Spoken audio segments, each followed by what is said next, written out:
Whenever we want to learn more about exotic animals, we always call Mr. Drew from Mr. Drew and his Animals Too. His center is based out of Lewiston. He's here with us today in the 207 studio, and your job is to take care of, protect these exotic animals, but you're also here to teach us about them too. Thanks for coming in. Thank you for having me. What do we have? What do we have today? Today we have one of the most feared animals in the world and very misunderstood animal. It's also the most important animal on the planet, and that is spiders. We need spiders. People don't realize how important spiders are, but it's the #1 animal that people fear and don't understand. Now, this is a rose-hair tarantula, and she's a very docile and delicate animal, and if she falls just several inches to the ground, she could actually die. She's like an egg. And so people don't realize. Back and forth. Oops, she's backing up like, wait a minute, this is different. Who is that? Now the thing is, she smells with her feet, so you smell different. And so it's like, wait a minute, they pick up everything with their feet. So it's not necessarily smelling like you and I do. It's not, but their feet tell them. It's so the equivalency of smelling. And there's something different about you that she's like, wait a minute, who is this? Now, if you stay there, that's what she's doing. She's like, okay, well, we're getting her senses and where things are at. So she's processing everything. So these movies show them out to be these killers that'll run after you, jump on you, attack you and stuff like that. They don't do any of that. They're really shy, delicate. Where is this spider from? This is from Central America. This one's actually from South America, sorry. It's a South American. Yeah, put your hand right there. There it goes. And she's going to touch you. See how she pulled it up? She's like, whoop, wait a minute, different, and stuff. I don't know, you might be Spider-Man. It might be you. And was this someone's pet? Yes, this one here was someone's pet, and they really didn't handle it. And again, a lot of it was just the concerns for the animal, that it might bite. Could it bite? I suppose it could, but so could you. But the truth is, in 35 years, I've worked with tarantulas. One bite, my fault.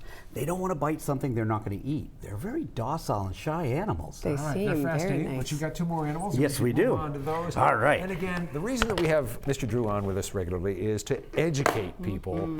And a key point that we make in almost every segment is that these are not like having a dog or a cat. Yes. If you want to have a pet that's an exotic animal, you really need to know beforehand what you're in for. Yes, exactly. All right, what have you got here? All right, this one here is another one. Parents get these for kids a lot because they seem relatively easy and benign, but the truth is they're not a good, they're a look, don't touch pet.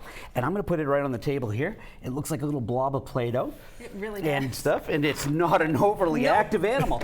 During the day, this is what it's going to do. Pet. This is a boring pet. This is what it does. And so a lot of people get them with these false ideas in their mind or how it's going to be, and it's really not the case. Now I'm going to wake it up because, again, it's out during the day, so I'm just going to take it here, get it up, and we're going to get them open. So now you can see those beautiful red eyes and the blue markings and the orange feet. All that's covered because during the day, if that stands out, that's obvious. Something would eat it. But by tucking in and looking like a little leaf or a little, wad of dough, they can camouflage themselves. So a red-eyed tree frog's an amazing thing. Now, they're all bred in captivity. We're not taking these out of the wild anymore. They've been captive bred for many years. But again, they're not a pet that kids can play with. They really are sensitive. Frogs absorb everything through their skin.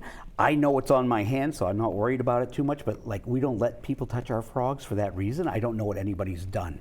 And so there could be something on your hands that could lead to causing harm to this frog. So they're a beautiful creature with some of the best coloring that you'll ever see. Yeah, it's just really an amazing little animal. And again, when you look at it, it's so boring. But they are really cool with those sticky little feet and the ability to climb. Look at him though. Now he's like, hey, I'm out. I want to play. You got one more for us? We got one more. Too. All right, and let's put what did I do? Oh, I don't want the frog getting out. This one is one that often people mistake for an animal, and it's not necessarily a great pet. You don't see them too often. This is what we call a false chameleon. It is not a chameleon. Obviously, the name tells you that. But a lot of people mistake it for somebody related to a chameleon. And the truth is, it's actually related to the green anole, or anoles in general. And the anoles are those common little lizards you'll see in Florida and stuff like that. Now, the thing is, learning about your pet is very important because this one here, primary diet is snails, which is not easily obtainable.